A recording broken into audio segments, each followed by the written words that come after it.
22 जनवरी को इस विधि से घर पर करें प्रभु राम की पूजा। ऐसा संयोग फिर कभी नहीं बनेगा।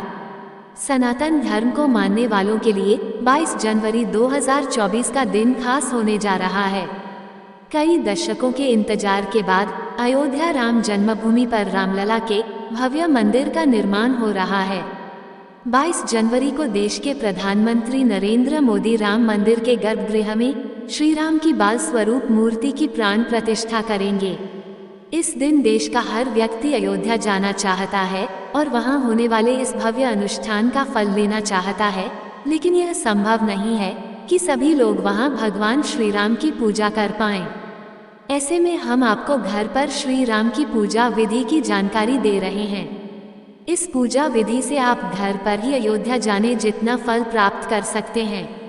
अयोध्या के राम मंदिर में रामलला के स्वागत की धूम है। ऐसे में अगर आप अपने घर पर भी रामलला की प्राण प्रतिष्ठा या पूजा कर रहे हैं तो यहाँ इसके नियमों के बारे में विस्तार से जाने। रामलला की प्राण प्रतिष्ठा का शुभ अवसर जल्द ही आने वाला है। भक्त अपने आराध्य के स्वागत के लिए तैयार हैं और प्राण प्रतिष्ठा की तैयारी जोरों पर है। हम सभी बस इसी इंतजार में हैं कि रामलला मंदिर के भीतर विराजेंगे और हमें दर्शन का अवसर मिलेगा। प्राण प्रतिष्ठा के लिए भव्य समारोह का आयोजन किया जा रहा है और सभी भक्ति में सराबोर हैं। यह आयोजन रामलला की मूर्ति के अभिषेक का प्रतीक है, जो भगवान राम की दिव्य उपस्थिति का प्रतीक है। जहां एक तरफ अयोध्या में रामलला की प्राण प्रतिष्ठा की धूम होगी, वहीं अगर आप उसी दिन अपने घर पर भी पूजन करना चाहते हैं तो हम आपको कुछ ऐसी बातें बता रहे हैं जिससे आप घर पर रामलला का पूजन कर सकते हैं। रामलला की पूजा के लिए सामग्री: रामलला की मूर्ति या छवि, पूजा थाली, अक्षत, हल्दी, कुमकुम, चंदन, फूल, मालाएं, धूप बत्ती, पूजा का घी या तेल, प्रसाद के लिए फल और मिठाइयाँ, आरती के लिए कपूर और फूल बत्ती, घंटी। रामलला की प्राण प्रतिष्ठा के दिन कैसे करें घर पर पूजन? घर के मंदिर की करें सफाई। रामलला के प्राण प्रतिष्ठा वाले दिन यानी कि 22 जनवरी को आप सबसे पहले अपने घर के मंदिर की अच्छी तरह से सफाई करें। ध्यान रखें कि मंदिर में कोई भी फटी पुरानी तस्वीर, कागज या अन्य सामान नहीं होना चाहिए। इस दिन सबसे पहले मंदिर की सभी तस्वीरों और मूर्तियों को बाहर निकालें और फिर उन्हें अच्छी तरह से साफ कर लें। मंदिर की छोटी बड़ी तस्वीर को साफ कपड़े से पोंछें और इसकी धूल अच्छी तरह से साफ करें। जिन मूर्तियों को स्नान करना संभव है, जैसे धातु से बनी मूर्तियों को स्नान कराएं और साफ करें। वहीं अगर कुछ ऐसी मूर्तियां हैं जिन्हें पानी से स्नान नहीं कराया जा सकता है, उन्हें आप साफ कपड़े दे पोंछ लें। मुख्य रूप से रामलला की मूर्ति या तस्वीर को अच्छी तरह से साफ करें। ऐसा करने से आपके घर में सकारात्मक ऊर्जा का वास होगा। कैसे करें पूजा की तैयारी? घर के मंदिर की सफाई करने के बाद पूजा के पूर्ण स्थान को बहुत अच्छी तरह से साफ करें। इसके लिए ध्यान रखें कि आपको घर के हर एक कोने की अच्छी तरह से सफाई करनी है और घर के ईशान कोण को अच्छी तरह से साफ करना है। अगर आपके घर का मंदिर ईशान कोण पर स्थित है तो इस स्थान को ठीक से साफ करके पूजा के लिए तैयार करें। पूजा स्थान को साफ करने के साथ खुद की सफाई पर भी ध्यान देना जरूरी है। ध्यान रखें कि पूजा से जुड़े किसी भी अनुष्ठान के लिए आप सबसे पहले स्नान करें और साफ वस्त्र धारण करें। पूजा सामग्री को करें व्यवस्थित। पूजा की पूर्ण सामग्री को एक साफ जगह पर रखें और मंदिर में रामलला की मूर्ति को एक चौकी पर बैठाएं। अगर आपके घर में रामलला नहीं है और राम दरबार है तो उन्हें एक साफ चौकी पर पीला कपड़ा बिछाकर स्थापित करें। तस्वीर को अच्छी तरह से साफ करें और उस पर चंदन लगाएं। तस्वीर को चंदन लगाने के बाद रामलला का पूजन शुरू करें। पूजा आरंभ करने से पहले हथेली में जल लेकर संकल्प करें। मूर्ति के सामने बैठ जाएं और आंखें बंद कर लें। प्रभु श्री राम को अक्षत, चंदन, कुमकुम और फूल चढ़ाकर पूजा शुरू करें। पवित्र वातावरण बनाने के लिए तेल का दीपक और अगरबत्ती जलाएं और श्रद्धा भाव से पूजन शुरू करें।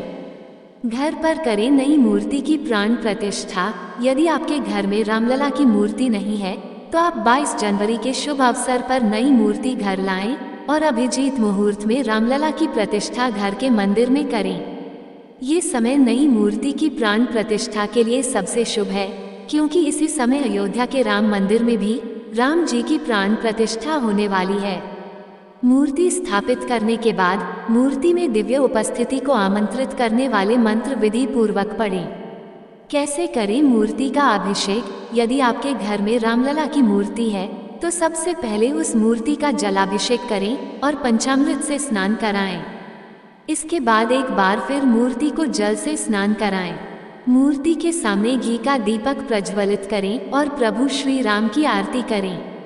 कोशिश करें कि परिवार के सभी लोग मिलजुल कर इस दिन पूजन करें, जिससे समृद्धि बनी रहेगी और प्रभु का आगमन घर में होगा। भक्ति भाव से राम जी की आरती गाएं। रामलला को भोग में क्या अर्पित करें? रामलला को भोग के रूप में आप फल मिठाई तो अर्पित करें, साथ ही आप इस दिन आटे की पंजीरी, पंचामृत और खीर का भोग अवश्य लगाएं। भोग को राम जी की मूर्ति के आगे रखें और ग्रहण करने का आग्रह करें। प्रसाद पूरे घर के लोगों और परिवार के लोगों में वितरित करें। पूजन के बाद घर में कपूर और घी के दीपक जलाएं। इस विशेष दिन आप कपूर जलाएं और पूरे घर में इसका धुआं जाने दें। इसके साथ ही आप शाम के समय पूरे घर में दीपक जलाएं और दिवाली की तरह खुशियां मनाएं। इस दिन संध्या काल में मुख्य द्वार पर घी का दीपक जलाएं। इसे प्रभु श्री राम के आगमन का प्रतीक माना जाता है। यदि आप रामलला की प्राण प्रतिष्ठा के दिन यहाँ बताए तरीके से पूजन करते हैं तो आपके घर में सदैव खुशहाली बनी रहेगी और समृद्धि आएगी। अब बात करते हैं कि क्या अन्य देवी देवता संबंधित स्थापना भी इस दिन हम लोग अपने घरों में कर सकते हैं। तो हाँ, ये दिन जिस समय प्रभु श्री राम जी की स्थापना की जा रही हो उस समय अपने अपने घरों में भी अपने आराध्य एवं इष्ट देवताओं की पूजा स्थापना आदि कर सकते हैं। यह अपने आप में शुभता में वृद्धि करने वाला योग रहेगा। सात्विक पूजन के लिए ये समय विशेष शुभ है। यदि कोई जातक इस समय पैदा होता है तो उसे जातक का भविष्य बहुत उज्जवल रहेगा। वो एक ज्ञानी, दार्शनिक, न्यायवादी तथा राज समाज में उच्च प्रतिष्ठा वाला व्यक्ति बनेगा और आजीवन धन धान्य से समृद्ध रहेगा तथा सुखी रहने के योग बने रहेंगे। जय श्री राम। दोस्तों, आपको ये जानकारी कैसी लगी कृपया कमेंट करके जरूर बताएं। वीडियो पसंद आया हो तो लाइक करें और ऐसी ही और भी बहुत सारी जानकारियों को सुनने के लिए चैनल को सब्सक्राइब जरूर करें। धन्यवाद। सब्सक्राइब टू ज्ञान विद गर्विता, कहानियों का ज्ञान सागर।